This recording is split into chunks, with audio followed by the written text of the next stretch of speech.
আসসালামু আলাইকুম গাইজ, আমি Raihan. Welcome to my new blog video. তো আমি এই মুহূর্তে আছি নোয়াখালী জেলার বেগমগঞ্জ থানার ছয়নি ইউনিয়নের দোয়ালিয়া গ্রামে।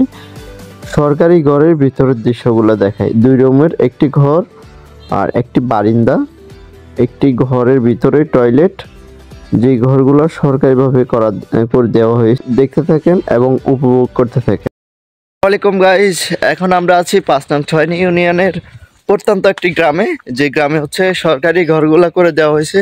তো দেখতে পারতেছেন আমরা খাল বিলের মধ্য দিয়ে নদী নালা, অসংখ্য নদী নালা পার হয়ে তারপরে হচ্ছে নির্ধারিত গন্তব্যস্থানে এসে পৌঁছাইছি। আর এদিকে হচ্ছে গাইজ দেখতে পারতেছেন হাতর আর হাতর, আমাদের গ্রামের ভাষায় এটাকে বিল বলে। তো চলেন দর্শক, আমার সাথে আছে রবিউল। আর এই যে ঘরগুলা দেখতে পারতেছেন আপনারা, সব ঘর এই যে দেখতে পারতেছেন আপনারা, সরকারি ঘরগুলা।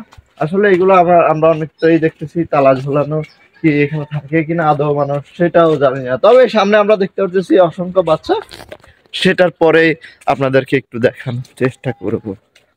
চলেন, এখানে প্রায় 50 থেকে 60টা ঘরের মতো আছে টোটালি ইন অ্যাভারেজ। তো চলেন দেখতে থাকি। এই যে সেই ঘর, সরকারি ঘরের দেখতে পারতেছেন, আমরা হাঁটতেছি সরকারি ঘরের দৃশ্যটা একটু দেখানোর চেষ্টা করতেছি। এই যে সামনে একটা খুব সুন্দর একটা বারিন্দা ঘরের।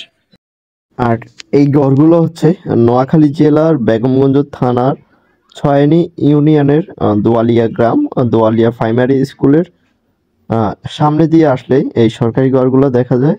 চলেন আমরা একটু ঘরের ভিতরে কি কি আছে, কয় রুম থাকছে সেটা একটু দেখানোর চেষ্টা করি। তো হচ্ছে ঘরের ভিতরে এখন প্রবেশ করলাম।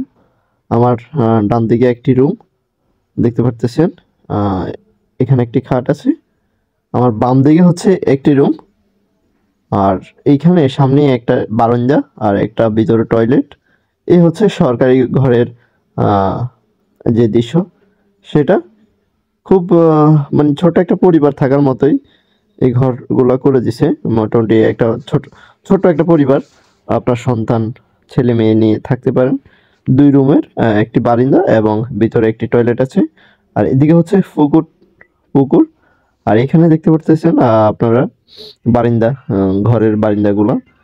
এখানে অনেকে শাকসবজি ঘরের সামনে লাগাই রাখছে, যেটি দেখতে আরো সুন্দর লাগতেছে।